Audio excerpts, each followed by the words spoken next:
All right. Hello again, adventurers, and welcome to another exciting episode of D&D Deep Dive, the show where we dive deep into classes, subclasses, and other features of 5th edition Dungeons and Dragons to help you get the most out of your choices. So, today, I am going to be returning to the 5th edition D&D Cross Final Fantasy XIV Classes and Races Compendium to cover another class that has been requested by the subreddit.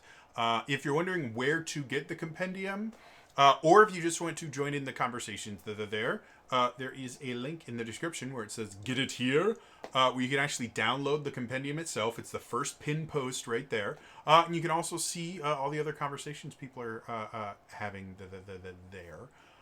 And maybe get some ideas for your own stuff. But one of the things that happens there is every so often I'll go, hey guys, I'm finishing up this class. What do you guys want to see next? And one of the suggestions recently was to cover the Arcanist. So that is what we are going to be covering. Now, quick reminder, if you're enjoying this, please hit the like button, subscribe to the channel, and hit the bell icon to turn notifications on. All of those are very, very important to the Arcanist. The Arcanist in Final Fantasy XIV is actually kind of the last holdover of Final Fantasy XIV 1.0. To understand what I mean, when Final Fantasy XIV first launched, it was a train wreck.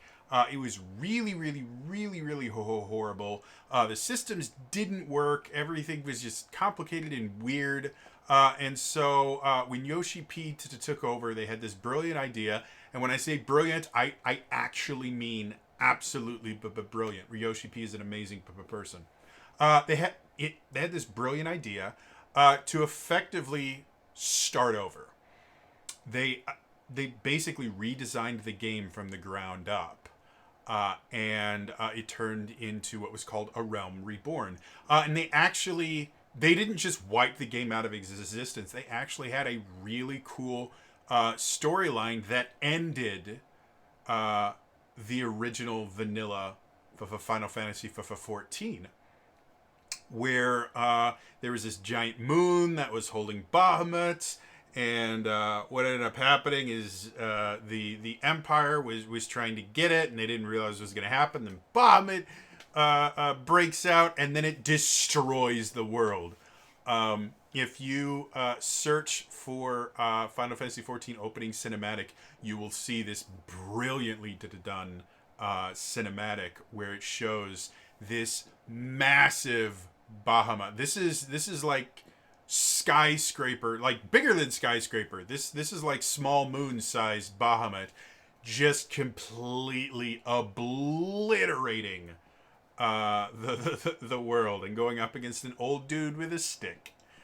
It's a really, really cool thing. So when they got to A Realm Reborn, there was a system that I believe was a holdover from the 1.0, but it eventually got phased out and removed, except for the Arcanist. And that was, you had two different things in the game. You had classes, which were the things that you chose at character creation, and then you had jobs, which were basically kind of like advanced classes, but in A Realm Reborn in 2.0 effectively, in order to get a job, you actually had to have two different classes leveled up to level 15. And depending on which classes you leveled up, that would open you up to being able to pick up different jobs.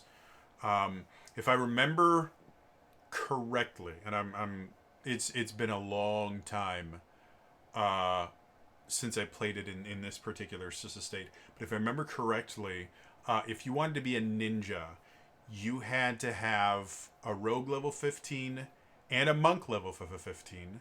And the interesting thing about it was because you had these two basic classes that you had to level up to do it, you could actually take abilities from each of those base classes and put them in. And it turned into this really interesting thing where your job would have some of its own abilities. It would be able to take some. You'd actually get to choose a couple. You couldn't take all the abilities, but you'd actually be able to choose a couple abilities from your primary class, your secondary class, and a tertiary class. And if I remember correctly, the ninja, I think the ninja could take something from lancers, I want to say. Anyway, so it was really, really interesting. So leveling up multiple base classes would give you access to more abilities for your job later on. And it was a really interesting idea that didn't work. What eventually happened was because of how the classes and abilities kind of worked with each other and how the synergies worked, while yes, you could take a lot of different choices and have a lot of different possible ways and possible sets of abilities, there is generally only one or two good choices for any job. And it was kind of like if you played World of Warcraft forever ago, the old talent tree system in World of Warcraft. Yes, there is a lot of customizability in the talent tree system, but for the most part, there is really only one or two viable builds you could make, and anything else was just not worth it. You would be hurting yourself by not taking certain talent points in certain combinations. And so they eventually phased it out, and now almost every class just upgrades into a job. Like gladiators turn into fighters, marauders turn into warriors, pugilists turn into monks, things like that. The Arcanists, though, because they technically had an odd number of jobs for classes that they had, the Arcanist came into kind of an interesting thing. With the Arcanist, if you start as an Arcanist, when you get to level 30, which is when you would normally be able to pick your job in 2.0 Realm Reborn, the Arcanist actually can go two different ways. They can either go the Scholar route, which is a healer, or they can go the Summoner route, which is actually a ranged DPS class. And the interesting thing about it is if you level up Arcanist, the only thing that changes whether you are a Scholar or a Summoner when you're higher levels is which Jobstone,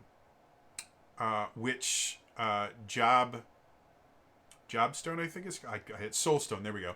Which Soulstone you have equipped, and I believe Scholars have their own books. So if you because everything is based on weapons in Final Fantasy 14. If you equip a weapon for a different class, you change into that class. So I believe the thing that actually changes whether or not you are a Scholar or a Summoner is you change from a Scholar book to a Summoner book. But as you level up your Scholar, because they are both linked to the Arcanist, and no matter what your job is, the experience points are read by the system as Arcanist experience points because that's your class. You actually level up both jobs simultaneously. You could literally go from level 30 to level 80 as a Summoner and never once equip a Scholar book. And when you hit 80 as Summoner, you will also hit 80 as Scholar. So it's, again, it's a relic of the previous system. But it is kind of cool, and it makes playing the Arcanist and then eventually the Scholar and the Summoner kind of unique. Because unlike like my character that I play, I normally play a Gunbreaker, but I also have a Dark Knight level just because I used to play the Dark Knight. I also have an Astrologian if I ever need to heal. I have a Monk, a Ninja, a Red Mage, a Machinist for DPS, and I'm currently leveling a Paladin because I can't get enough of him tanking. And Paladin armor looks really cool. If I want to fill, if I want to do duty roulette or something, or I want to, do a dungeon or something like that, I can just hop on my gunbreaker and I can tank for it, or I can go to my astrologian, I can heal for it, or I can go to my monk and I can DPS for it. But that required me to level every single class separately, which takes a long time.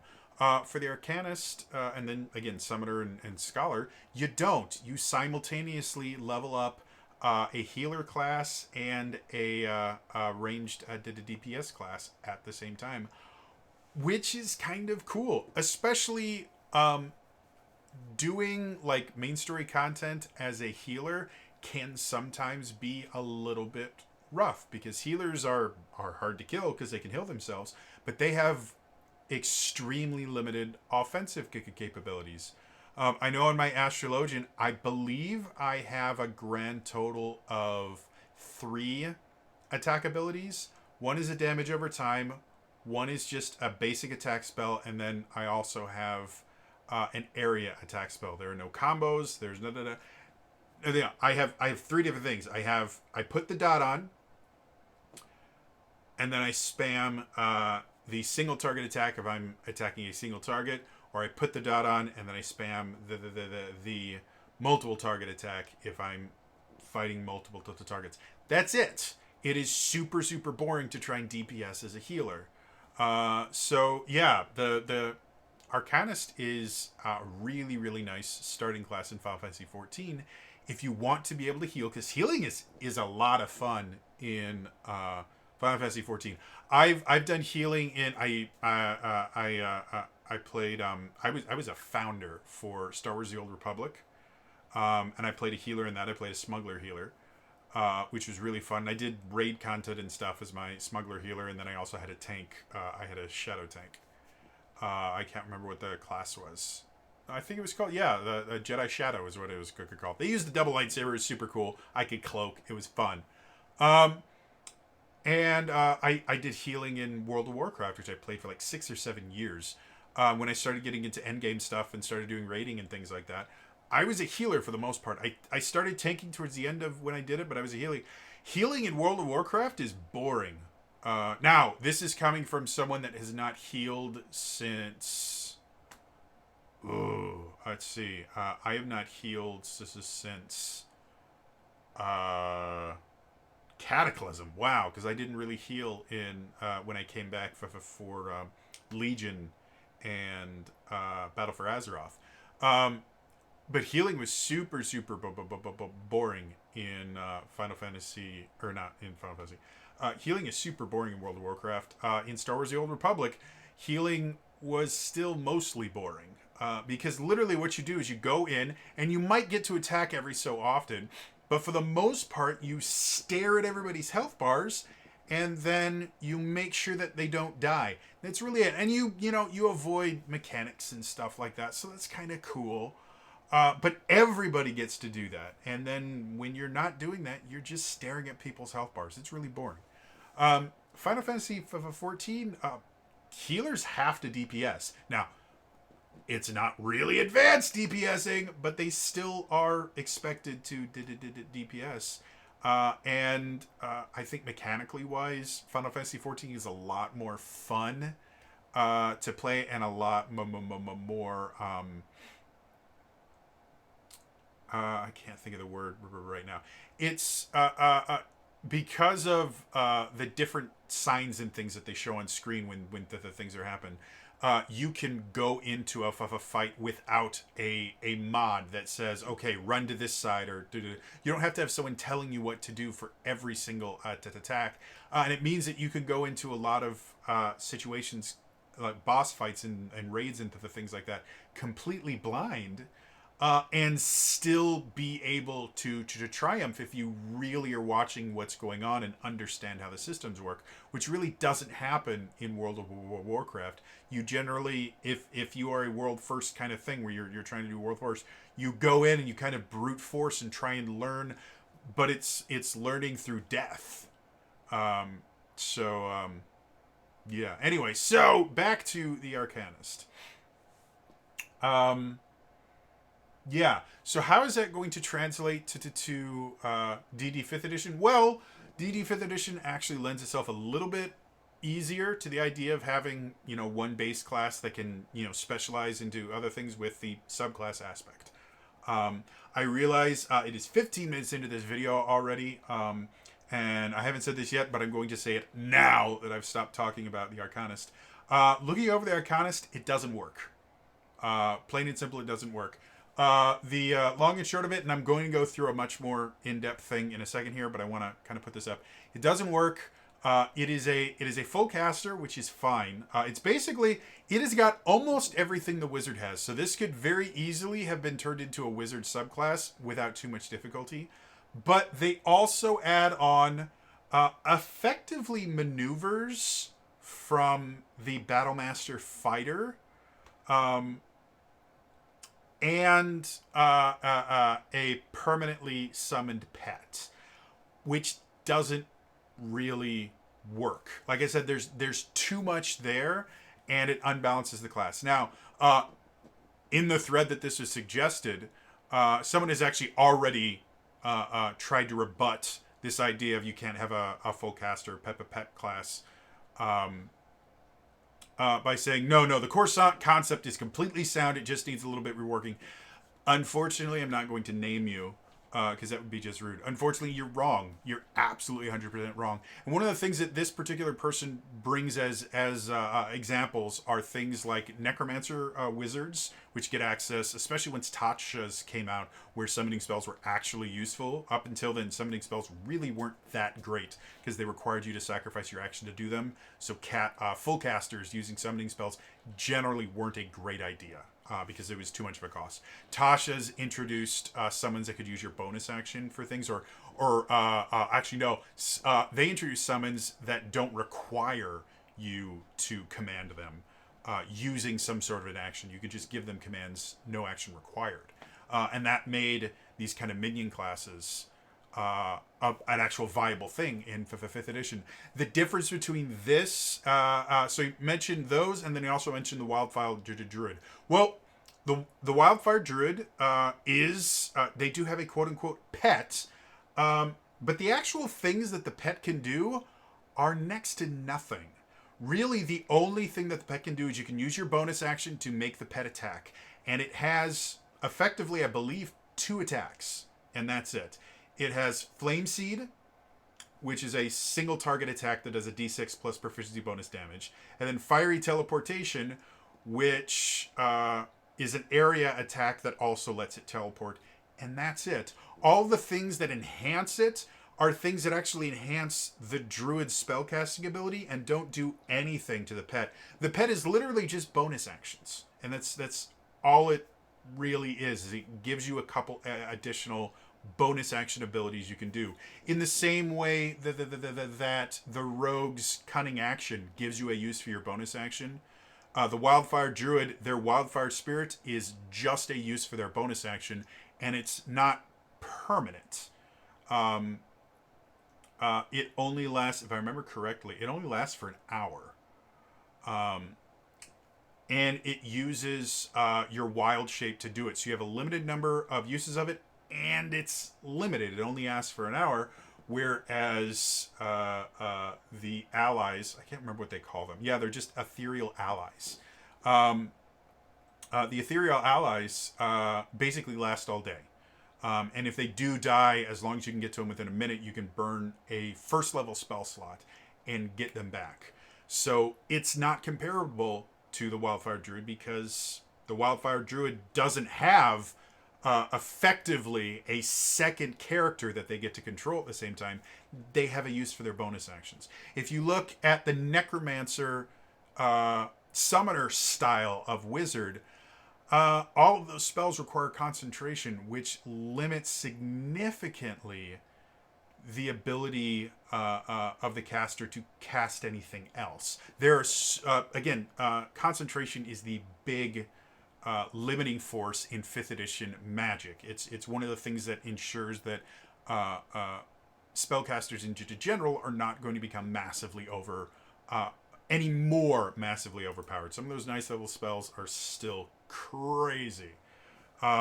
But yeah, so the fact that they have to remain concentration, if they use the Tasha's ones, then yeah, they can concentrate and they can cast non-concentration spells while their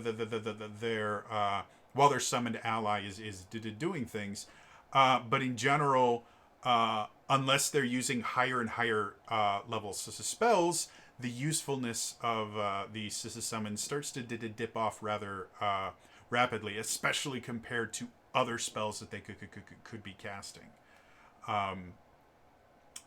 And the other thing that kind of wrecks that explanation is the Arcanist gets those summoning spells. They get some of the Tasha's summoning things like Summon Elemental into the things like that. So yeah, it's not really comparable. Arcanist doesn't work in any way, shape, or form, and needs to be reworked. What I'm going to do in this video, for the remainder of this video, is I'm going to go through the abilities and talk about some of the things that could be tweaked, and some of my ideas on how I think this should be turned into something cool. Spoiler alert, I think it should be a half-caster and focus a lot more on interacting with the pet, because I think that could be really cool and really fun. And changing the spell list a little bit to kind of reflect the idea that this is meant to be kind of a combination of you fighting together with your pet. And then the next video that I'm going to do on Wednesday, I'm actually going to just cover all 3 of the subclasses, talk about the stuff that they have there that I think might be useful, might not be useful, and then how it might be modified to turn into something interesting. My other spoiler alert for that video, this subclass doesn't need 3 this class doesn't need 3 subclasses. I think if you have a scholar and a summoner, it will work perfectly. It will reflect Final Fantasy XIV much better. It'll fit in 5th edition much better. Not every class needs 3 subclasses. Sometimes less is more. So, that being said, let's dive into the class itself. So, class overview. Hit points D6. It's the same as Wizard. You're going to see a lot of stuff that sounds very similar to Wizard. Again, this could be a Wizard subclass. It is so close to being a Wizard that it very easily could have just been School of Scholarship and School of Summoning, and they would have worked perfectly in that particular thing, because there'd been less things that they could deal with. So proficiencies, proficiency with no armor, weapons, daggers, darts, slings, quarterstaff, light crossbows. Again, this is the same stuff you see on a wizard. Saving throws, intelligence, and wisdom. One thing I do like about this, it's an intelligence-based caster, and you can heal with it.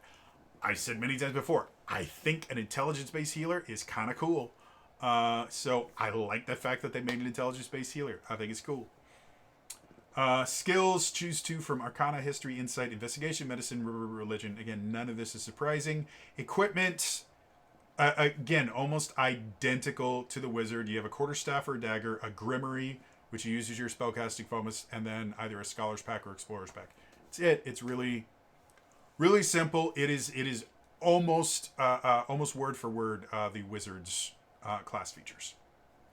Like I said, I believe the Grimoire is a little bit different. I think the equipment might be slightly different. And I think the skills, correct me if I'm wrong, I think Wizards get more than 2 skills. But I might be wrong on that. It's been a long time since I've played a Wizard. So, that being said, let's dive into the actual class features. At first level, the first thing you get is Spellcasting, which is the Wizard Spellcasting. And again,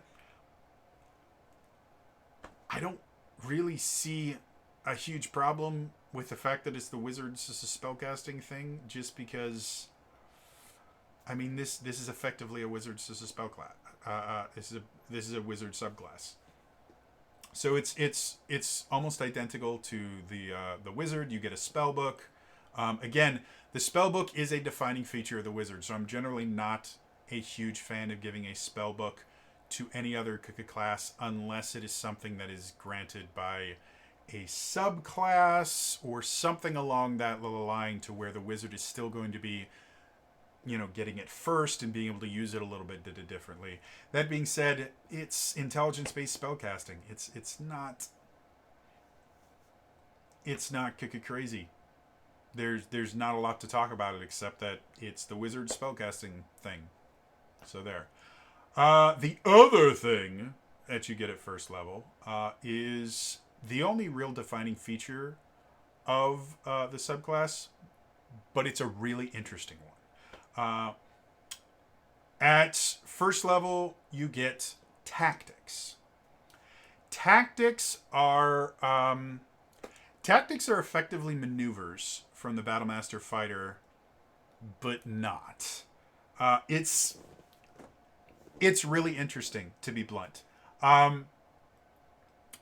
You learn one tactic at first level, and then you get another tactic at 7th, 2nd, 6th, 10th, and 14th. So grand total, by the time you get to 14th level, you will have access to 5 different tactics. Now, just as a formatting aspect, they have listed this very similar, or the exact same way you see the Warlock's Eldritch Invocations listed, which is effectively, they listed in alphabetical order, and then anything that requires a certain subclass, they will just list after it, requires this subclass or requires this level, things like that. Which I'm not a huge fan of when the Warlock did it, but it kind of made somewhat sense in that. For this one, though, I would actually prefer to see all of the tactics that anyone can use listed right here, and then under each subclass, go, right as one of their, you choose your subclass at second level for this one. Right at second level, list, you gain access, or you can choose from this extended list of tactics because you chose this subclass. From a visual standpoint, it makes it much, much easier to actually plan out a character, because you can look at, okay, this is what is going to be the base character, and then you can go to the subclass you're going to be playing and see exactly how the abilities of the subclass are going to interact with the tactics that you choose. The way that it's listed now, I actually had a really hard time trying to figure out a build I would want to create with this class, because I had to constantly keep switching back and forth between the tactics page and then going to the page, which is only a 1-page difference, but it's still cumbersome. And even if they were, technically on the same page but in different sections, it still requires you going, okay, this is over here, but then I have to go back over here. It would be much easier to create a full build by having all the tactician ones in the tactician subclass, all the scholar ones in the scholar one, all of the summoner ones in the summoner one, because then you can actually see how they interact with the actual abilities of each subclass. So formatting, from a formatting aspect, I really, really want these to be split up by the subclasses. It would just make it a lot easier. That being said, again, they are effectively Battlemaster maneuvers, because what they do is they give you a limited resource. The Battlemaster got dice, which I really like. I like having physical resources that you get to burn. I think from a gameplay perspective, it's just more fun to be able to go, this is my maneuver dice pool. See, I have 7 different maneuvers. It's not a bubble on a sheet like for my key points. On all of my character sheets, I literally will type out a 0 for every key point, so that when I'm playing, I can just fill in whenever I burn a key point, and then I can erase it whenever I get a short rest, which is okay, but I would much rather, I love the Battlemaster. I've got dice, they're right there, and I get to roll them, and then the more I roll on them, the better things go. I like that. I think it's interesting. Since this, it's really, really mimics the Battlemaster maneuvers, I would almost say go full on. Let's just copy the idea of the Battlemaster maneuvers, and give them dice. Uh, Again, I think the abilities that they grant should be very different from the Battle Master because they're two different classes. But the idea behind it, by giving them dice, I just think it's more fun. And it allows a little bit of randomness and a little way to reward players by rolling high with the dice. So, yeah. Um, so take the idea of the limited resource from the Battle Master and turn your tactics into tactics dice. Um, it also means as the class levels up, you can to increase the power of the tactics. You just have to increase the die. So that again adds another way to balance the class a little bit, and again, it's just more fun. That being said, I do not believe any tactics should give the same or similar abilities as the Battlemaster Fighter, because we already have a class that does that, and the Battlemaster Fighter doesn't get spellcasting in addition to his battle mastering.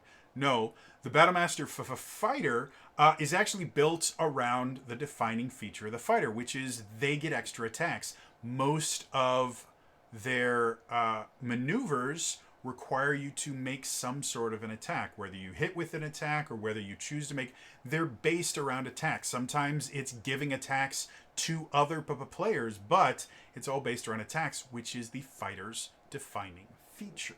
So if we're going to make the tactics, I think tactics should be linked to the other defining feature of this class, which we'll get to when we get to level 2, but they're Aetherial Ally.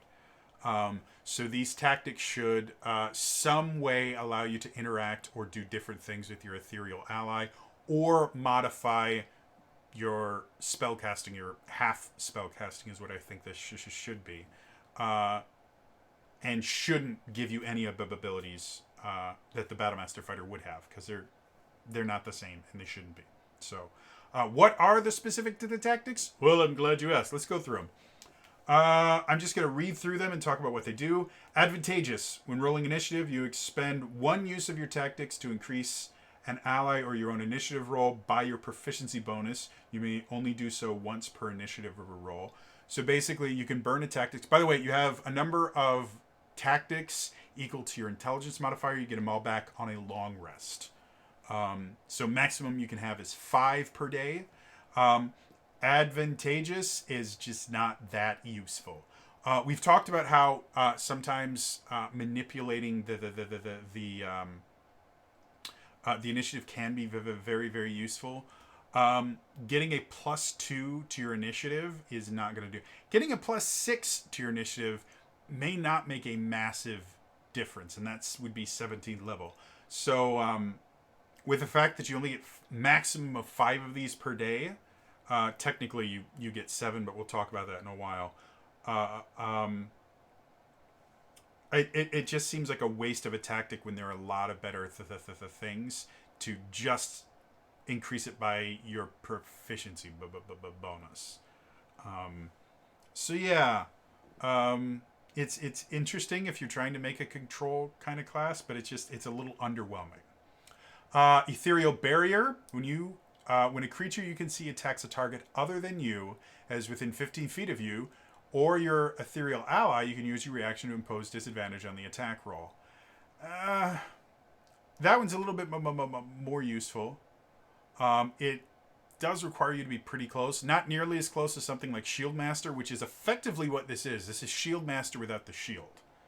But the fact that you can do it at range, or you can do it when they're next to your Ethereal Ally instead of next to you, does make it kind of interesting, and could be a lot could be useful. Again, invoking the disadvantage on a single attack is useful. It does require your reaction, so there's some limits to it. Yeah. Blessing of Nim, which is a scholar-only ability. When you cast a spell which recovers hit points or is from the Nimian Scholar expanded spell list, you may cast it through your Ethereal Ally. Your Fey acts as the point of origin for the spell, and your touch-based spells may be cast as though you're standing where your Fey is. This, this is something that I'm not particularly fond of, which is chopping up abilities to give them back to the player as features. Effectively, this turns your pet into a familiar. Familiars already have the ability built in that you can cast spells from their positions, part of the Find Familiar spell, I believe. Now that I've said it, I think I'm completely wrong, so I'm actually going to look up the spell, because that's how my brain works. As soon as I say something, my brain goes, "Ha, you're a liar, and everyone's going to know." So I'm going to actually look it up. Always best you can.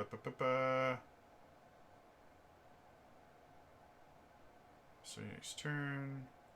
Blind. Temporarily dismiss. Yeah, finally, when you cast a spell with a range of touch, your familiar can deliver the spell as if it had cast this spell. So, again, this is chopping up an ability that already exists to spoon feed it back to you in little pieces and pretend that it's a choice. I'm not really a fan of that. Your Ethereal Allies already act like super familiars, forcing you to use one of your tactics to be able to do something that anyone with the Find Familiar spell can just do as many times as they want, but for you have to burn a tactic to do it, is just, it's not good design. And again, we've seen this quite a few other times in this system. With a dancer, they basically took sneak attack and chopped up the ability to use it in melee range just so they could give it back to you for one of the subclasses. It's not really good class design. It's creating a problem and then solving it for yourself, or creating a problem in order to solve it. Why do you need to create the problem? Solution is already there. You don't need to create a problem just so you can make a different solution to a problem that's already been solved. And that's kind of what I see with Blessings of Nim, is they created a problem so they could solve it. Bombarding, which is Tactician. When you take the attack action or cast a spell, as a bonus action, you may direct one of your companions to strike. When you do so, choose a friendly creature who you can see or hear you. That creature can immediately use its reaction to make one weapon attack. That is massively powerful. Going back to, did I really get rid of? Of course I did. Why would I keep the page that I intentionally opened so that I would have it open? Battlemaster. Thank you. Maneuvers. So, this is effectively Commander's Strike, but superpowered. Commander's Strike is a Battlemaster maneuver. It says, when you take the attack action on your turn, you can forego one of your attacks and use a bonus action to direct one of your companions to strike. So for Commander's Strike, it requires you to use, and there's more to it, by the way, but that's the important part. It requires you to use a maneuver die. It requires you to give up one of your attacks, which fighters get a lot, but still, give up one of your attacks plus your bonus action to use it. This, you can cast a spell which is effectively the same as all four of the Battlemaster's attack. Then you also get to just use your bonus action to give out an attack. Now, Commander's Strike is unbelievably useful in 5th edition, especially if you have a Paladin or especially if you have a Rogue. Rogue's sneak attack only can only be used once per turn, not round. So per turn means if you can give them an attack when it's not their turn, i.e. letting them use their reaction to make an attack, they can get a second sneak attack in during a round. So using something like bombarding with a rogue, or with something like a a ranger that has hunter's mark on it, a paladin that can smite. These are massively useful. They will do significantly more damage and have more effect than any other bonus action you can take. Commander's Strike limits it a little bit by forcing you to use one of your attacks and your bonus action. So it does take a pretty intense amount of resources to do. This is literally just you get to use your bonus action as long as you're casting a spell or making an attack. And generally, you're not going to be making an attack very often. Spellcasting is always going to be more powerful than attacking, especially since the tactician doesn't get extra to attack. So it will be rare, if ever, that you make the attack action as the tactician. So you can cast a 9th level spell, then have your paladin friend go over and do a 4th level smite. It literally means there's no other use for your bonus action that's ever going to be as useful as bombarding. So that, and again, that is an upgraded version of the Battlemaster Fighter that you can get 2 levels before the Battlemaster Fighter can get it. So you're taking something special from a subclass, giving it to a different one, upgrading it, and meaning that if you have a Battlemaster Fighter and an Arcanist in the same party, and the Arcanist is bombarding, the Battlemaster Fighter is always going to feel less useful, because one of their most useful abilities, Commander's Strike, is just not useful compared to what the Arcanist can do. So that, take it out. Just get rid of it completely. To be perfectly honest, I think the Tactician subclass can just go completely. Because I think the Scholar and the Summoner are really, really cool and don't need a third one. So that's Bombarding. Castle is just generic 10th level. As a bonus action, your Ethereal Ally and a willing creature within 30 feet of it instantly switch positions as to not provoke attack of opportunities. That I think is actually kind of cool, and I think would fit in with the new version of it as well. So yeah, that's cool. Carbuncle Blind, which is for the Tactician. Their allies are called Carbuncles. When your Carbuncle lands a melee attack, as part of its action, you may empower it. You attempt to bind the target creature without going into everything. They make a dex save, and if they fail, they may not move more than 5 feet away from the Carbuncle for a d4 rounds.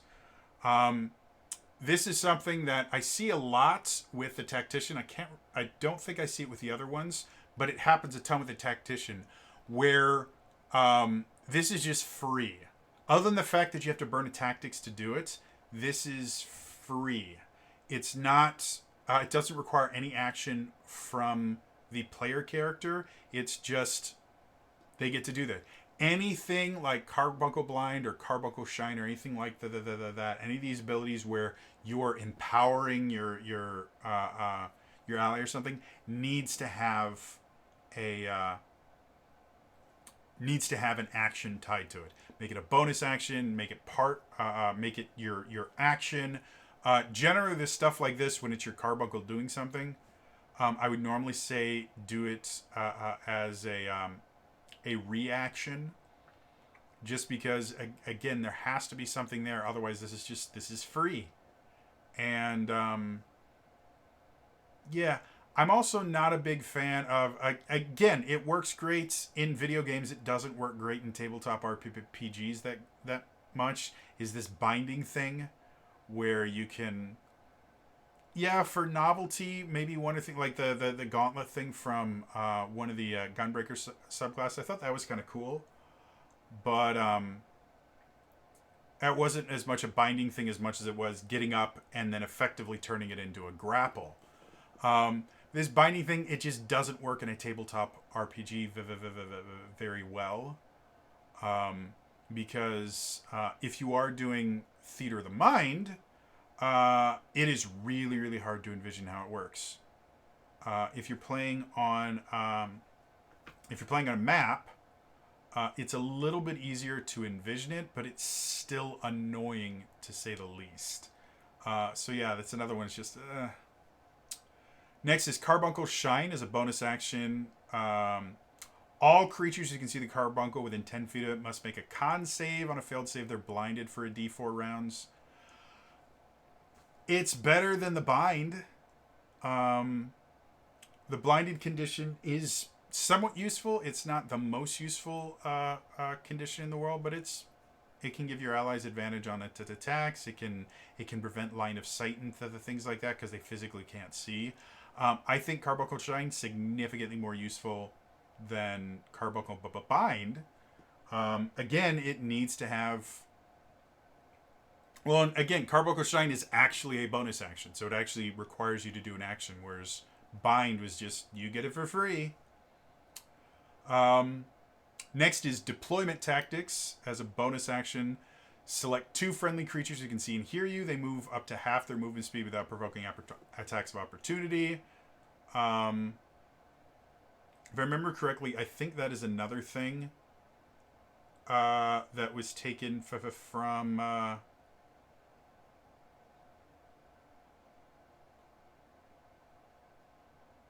maybe it wasn't. I thought there was a Battlemaster Fighter ability that allowed them to do that. I may be wrong.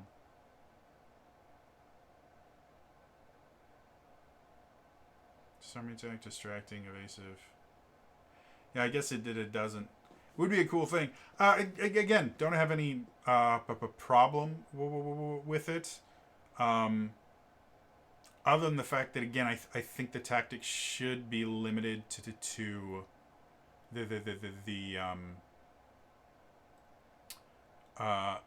the Ethereal Ally or the character themselves, just because this starts stepping on Battlemaster toes, despite the fact that they don't have this ability, and it's a useful ability. Being able to give people movement speed is nice. Again, this is another thing that needs an action tied to it. They may move up to half their movement speed without provoking attacks of opportunity. Generally, when you see something like that, you would want a reaction. Yeah, like I said, I just don't think this is a good fit. There's nothing wrong with the ability. I just don't think it's a good fit for the class. So, yeah. Devotion, which is a summoner only.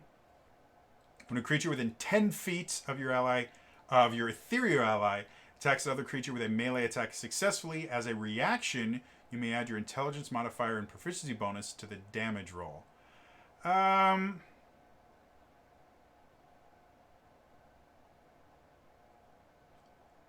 This one's weird.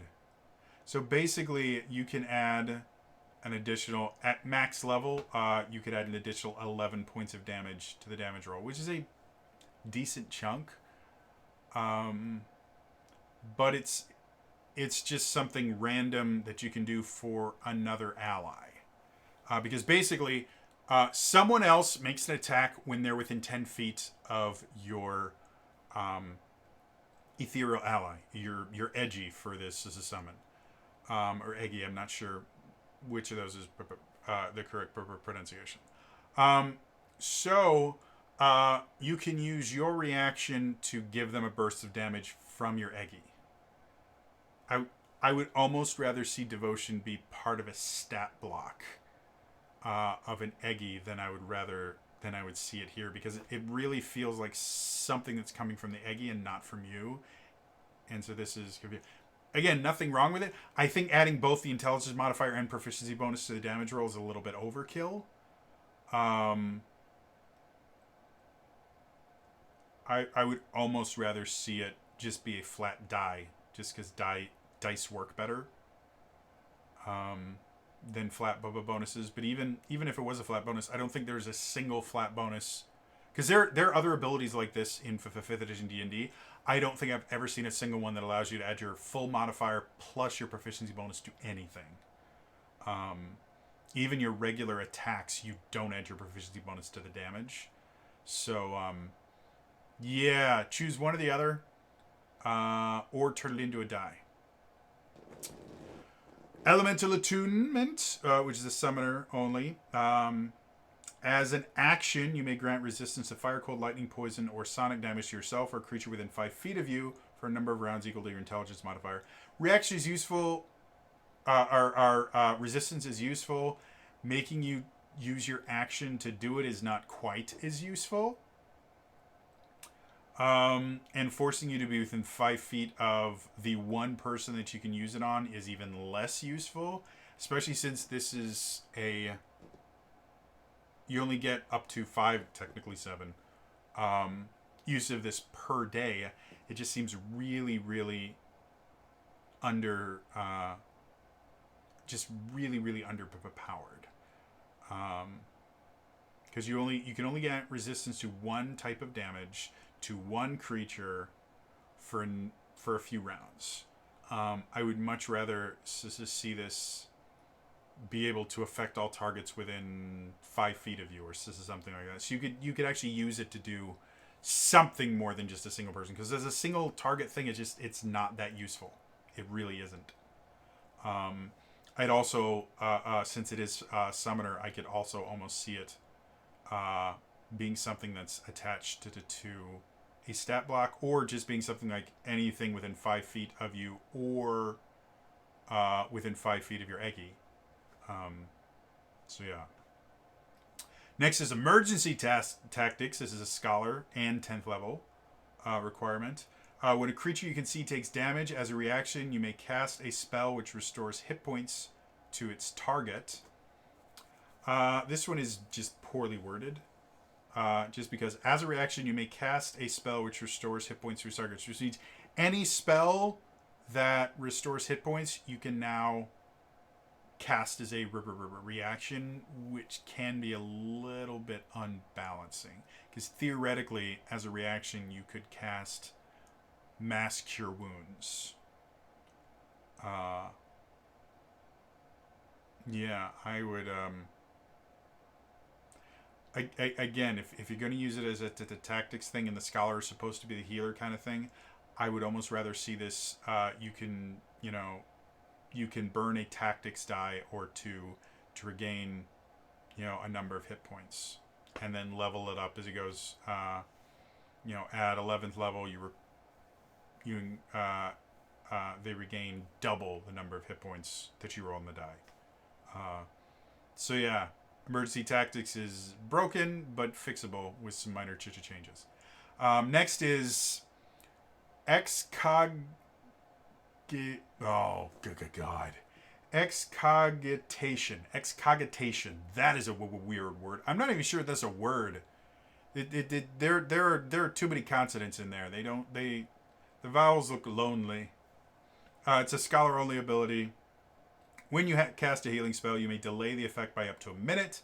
The spell effect activates after the target takes a total amount of damage declared by you when you use this tactic. If the creature reaches 0 hit points or less, the healing spell takes effect immediately. This is weird. On paper, it sounds interesting. It's a delayed heal, which is kind of cool. And you can say, okay, I don't want this to activate until they've taken at least 20 damage. That's cool. That means you could use this tactic.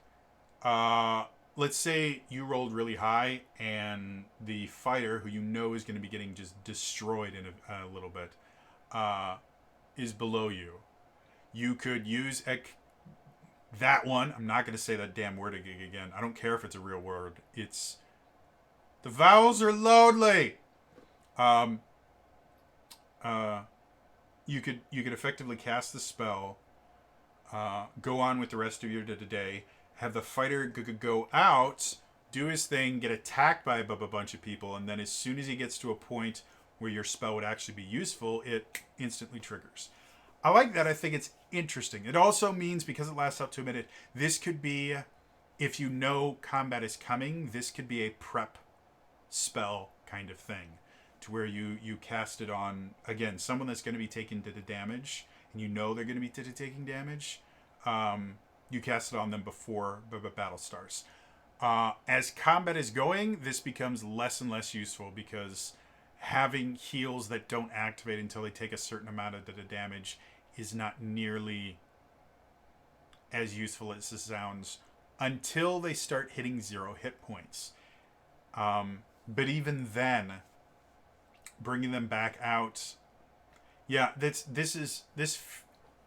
it feels a lot more like a preparatory thing than anything else. But as a preparatory ability, it's really cool. Now, if you were going to try and use the one thing that you can't use word with not enough vowels in it for is if you have something like disintegrate cast on them, because the spell specifically states if the creature reaches 0 hit points or less, the healing spell takes effect immediately. Well, that means you first have to hit 0 hit points, and the disintegrate spell says if you reduce a creature to 0 hit points, it disintegrates. So that would mean something that activates when a creature hits 0 hit points would interrupt this tactic. I don't know if that's what it was intended for, but that would be my read of it. So if that means anything to you, Soren, and you think that's not how you intended it to do, you may want to reword things. False Fear, which is a tactician only. This requires 6th level. When your carbuncle adds an attack as part of their attack, you may empower it further. Again, this is another just give them free stuff. Creature makes a wisdom save. On a failed save, they become frightened to the carbuncle until the end of your next turn. Again, the frightened condition is kind of cool. This is kind of cool. Somewhat. Again, link it to a reaction or something like that. Just giving it kind of this boost. It doesn't make sense to me. From a pet class kind of the thing. Once we talk about the Aetherial Ally, it's a little different, but anyway. Next is Logistic Preparations. This is just anybody. As a bonus action, all allied creatures within 20 feet of you or your Aetherial Ally gain 10 feet of movement as they'll start your next turn. Again, kind of cool, kind of interesting. Not something that there's a lot of different ways in 5th edition to do that. Extra movement is always useful. That I'm kind of okay with. Nimium Preparation. This is a scholar only 6th level. When you cast a spell which recover hit points, instead of healing the target, they gain temporary hit points equal to half the amount of hit points that would have been healed. The healing spell must require the caster roll dice to decide the amount of hit points recovered. If any die results its maximum value, the creature gains temporary hit points equal to the full amount of hit points healed. This is too confusing. I understand why they have this. In Final Fantasy XIV, there are 2 different types of healers. You have hot healers and you have shield healers. Hot healer stands for heal over time. The White Mage is a heal over time healer. The Astrologian is technically both right now. When Endwalker comes out in December, they just delayed it. Curses. They will be shifted to a heal over time healer because the Sage, the new class, is going to be a shield healer, and the Scholar is already a shield healer. So that's where this Nimium Preparation is taking inspiration from. Is they're a shield healer. That being said, making it half, but then if you roll maximum amount, then it's full. You're adding way too much complexity for this. And it doesn't need to be. Especially since, if we actually go to the Nimian Scholar,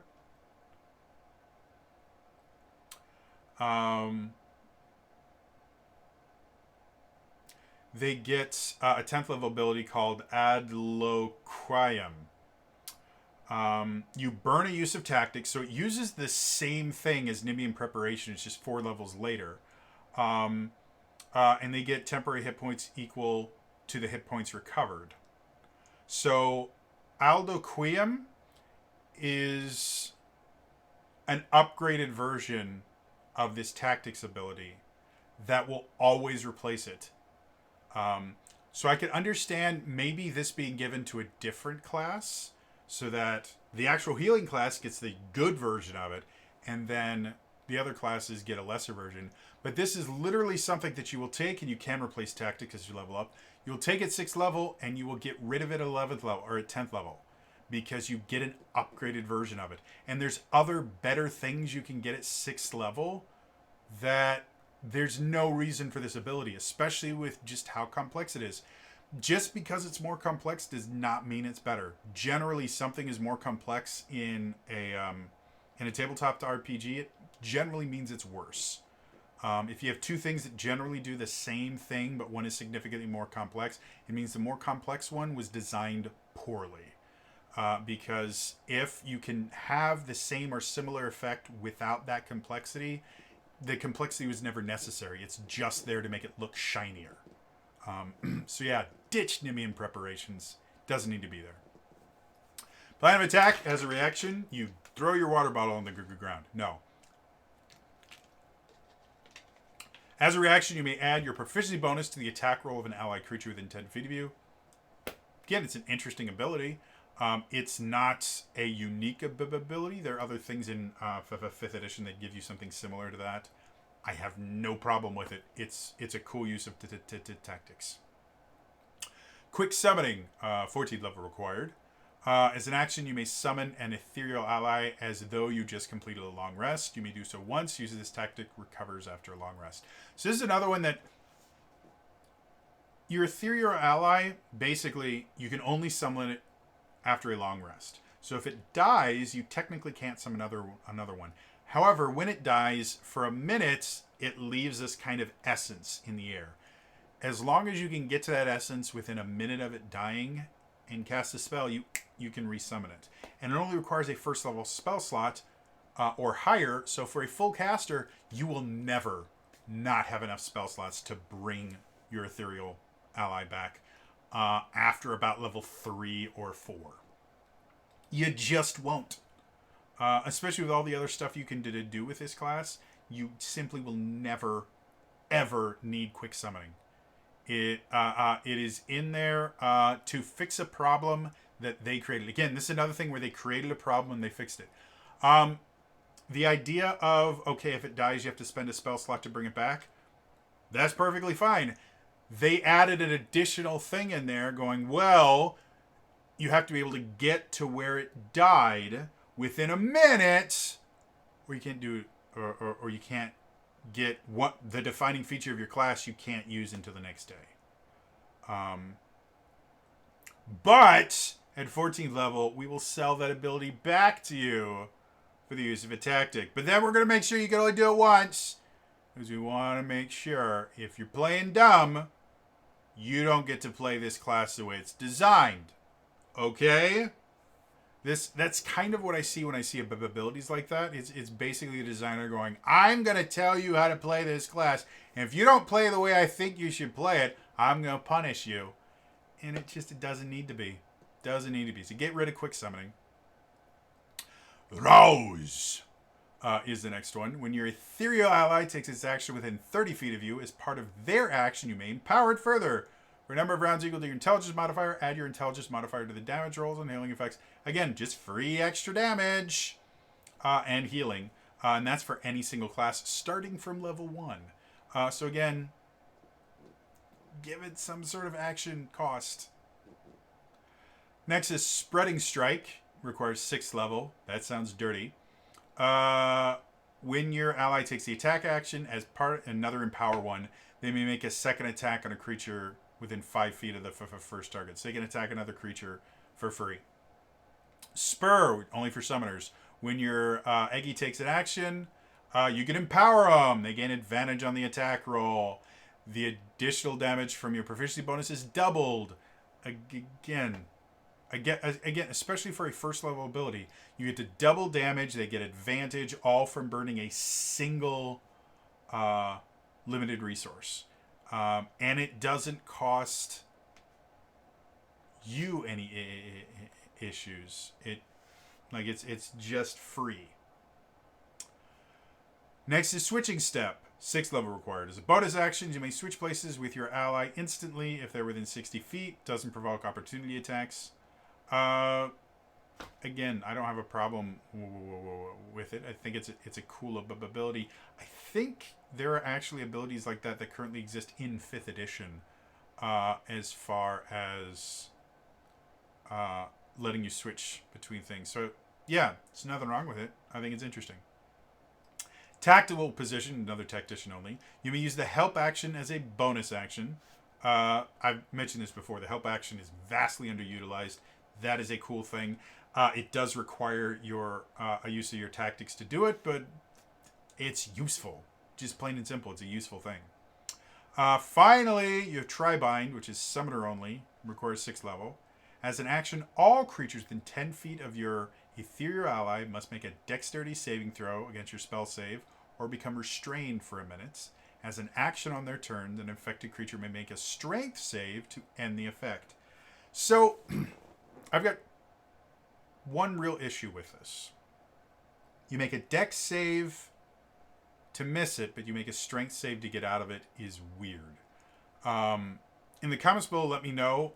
Off the top of my head, I can't think of a spell or ability where failing the save makes you make a different save to get out of it at subsequent to the turns.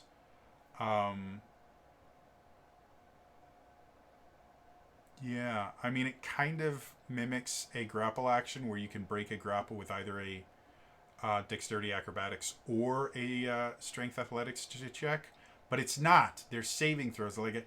So I'm not a huge fan of them changing saving throws. Other than that, again, the restrained condition is a really good condition to inflict on enemies. So yeah, I have a hard time understanding why it go. I mean, I can understand maybe the justification. Oh, well, they were trying to avoid getting bound, but once they're bound, they have to break out of it. Mechanically, it doesn't make sense. It's just either make them both strength saves or both dex saves, or make it just like a grapple and make it contested saves. This kind of taking a little from this and a little from that and putting it together doesn't really work in this instance. So those are the tactics. This has been very, very long, but I did want to go through all of them. God, it's an hour-long video, and I'm not even done. Don't worry, there's not a ton left of this base class. At second level, you get to choose your Arcanist specialization, the subclass, and you get your Aetherial Ally. Now, the interesting thing about the Aetherial Ally is it basically works kind of like the Drake Warden pet, where you can use a bonus action to make it attack and things like that. Otherwise, it only takes the dodge action, that kind of thing. Basically, your post-Tasha's pets. That's perfectly fine. The weird thing is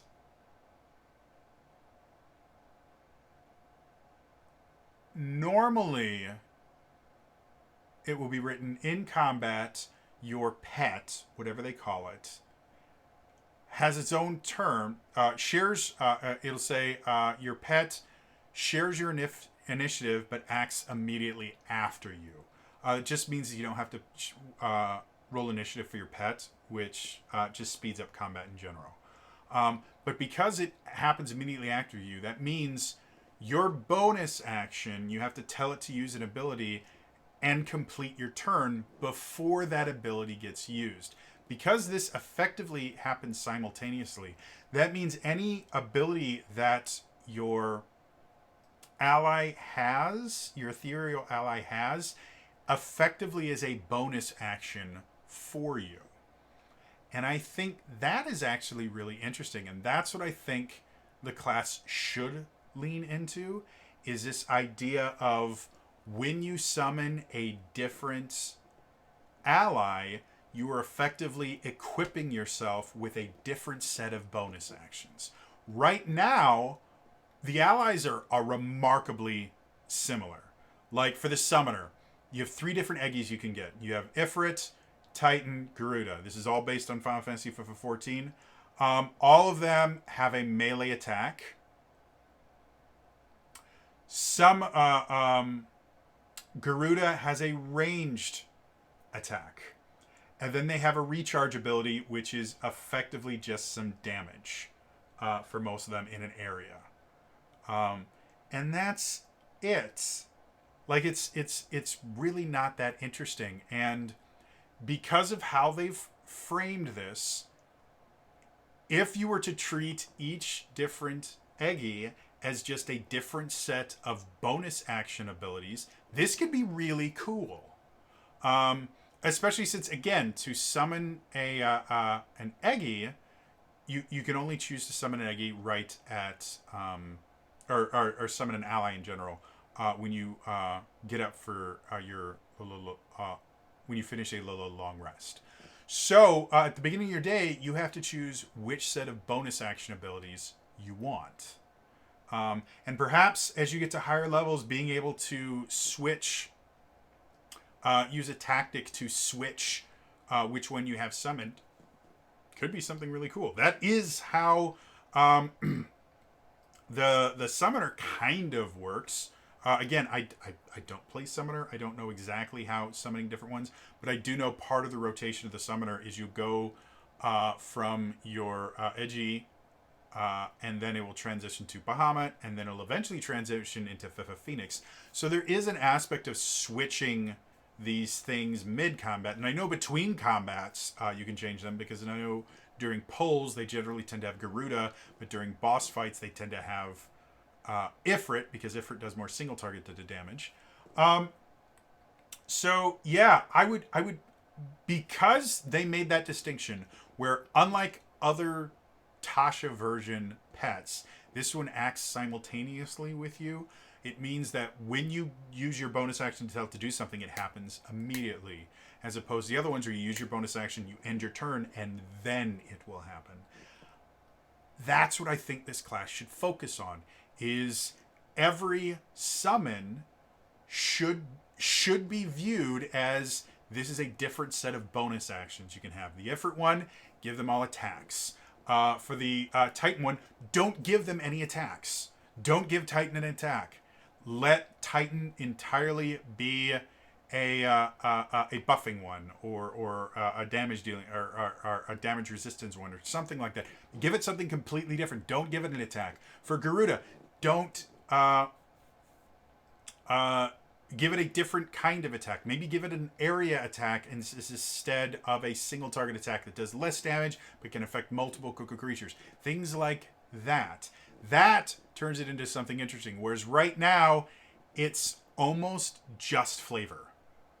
Like the differences between the Eggies are so limited, and the difference between the Carbuncles or Selene and Eos, which are the Fae, are so limited. It's almost not worth it. So yes, if you redesign this class, turn it into a half-caster and focus on just do 2 classes. What I would I'll do this on Final Thoughts. Anyway, yeah, we'll do that.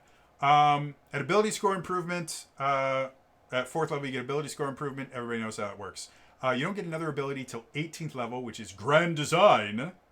The maximum number of tactics you may use before a rest increases by 2. This just feels dumb, to be perfectly honest. We give you 2 more. First of all, if you linked it to proficiency bonus instead of intelligence, you would already have 1 more a level earlier. I don't think having 7 over 6 is really that big a deal. So I would almost say get rid of Grand Design and replace it with something more interesting. Because it's just pointless. And then instead of using intelligence, which again generally means by either 4th or 8th level you never get more, tie it to proficiency bonus, which means all the way up to 17th level it increases in power. And figure out something better for Grand Design. And then finally, at 20th level, you get According to Plan. Beginning at 20th level, you recover half your expended tactics uses when you roll for initiative. I've said this many, many times before. I don't know why they're so hooked on this idea and they missed it almost every single time. If you have 0, then you recover some. And I don't think it needs to be half either. I think 2 is more than enough. Again, this turns a limited resource into an unlimited resource. Now, this is a 20th level ability. Turning a limited resource into an unlimited resource is something that happens at 20th level. For druids, they get unlimited uses of their wild shape. But that's going from 2 that they've had for 19 levels. They've only ever had 2. For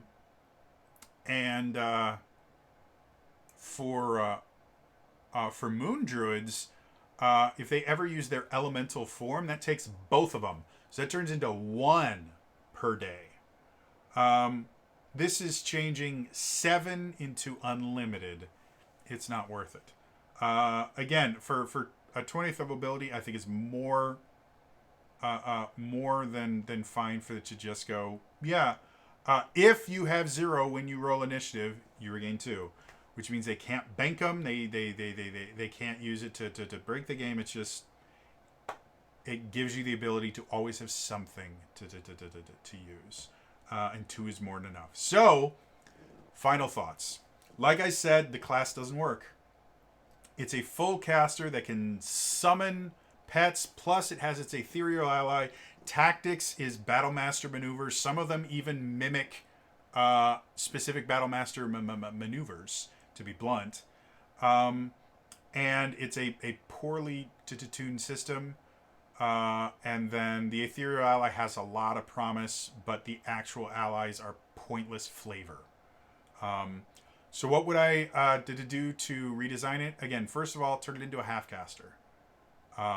I think this will work a lot better with a half-caster. It means every spell that they cast is going to be that much more important.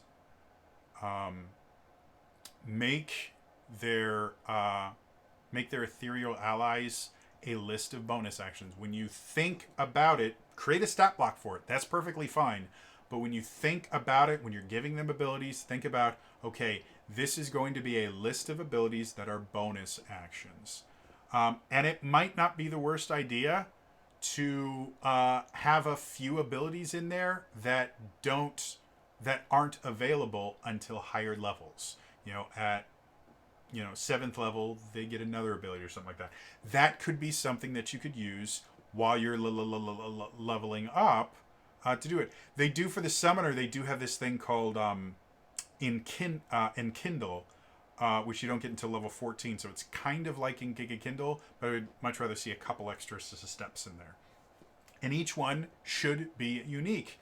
Again, in video games, specifically Final Fantasy XIV, every class gets their version of the same ability. That is perfectly fine for video games because it makes people feel better that they can play the class that they want, but not feel like they don't get to do what they want to do. Because the programmers cannot program every single boss encounter to have unique things for every single class to do. It's not feasible.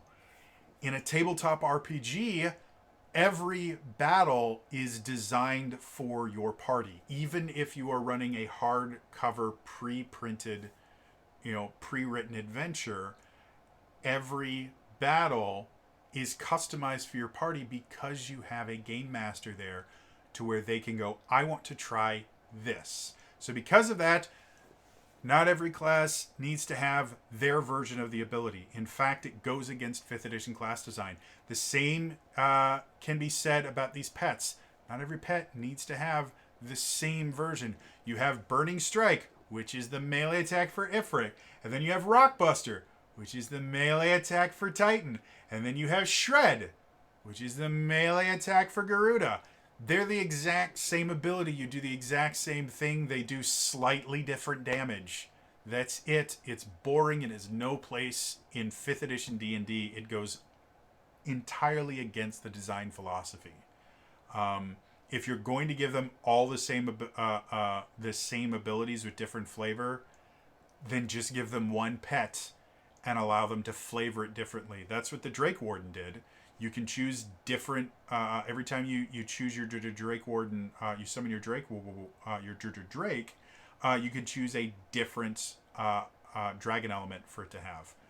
If that's what you want to do with this, then go that way. But if you're going to use separate ones, I say give each one a different thing.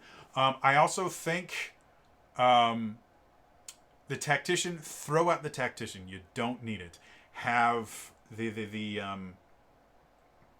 have the Scholar and the Summoner, just like Final Fantasy XIV. The Carbuncles and the Fae, combine those to where the Scholar can choose from either the Fae or the Carbuncles. So they have 4 different things. Each one needs to do something different. Again. And then for the Summoner, just so things are, so they have the same number of choices, have Ifrit, Titan, Garuda, and then choose either Bahamut or Phoenix, seen as those already exist in the game. And again, just kind of specialize them in something different. Ifrit, single target. Titan is damage mitigation. Garuda is multi-target attacks. And then Bahamut picks something. In the game, Bahamut is like a super summon, so it's more powerful than the rest. Just to make it something that's viable and not, just an extra thing. Make Bahamut focus on something. Make Bahamut focus on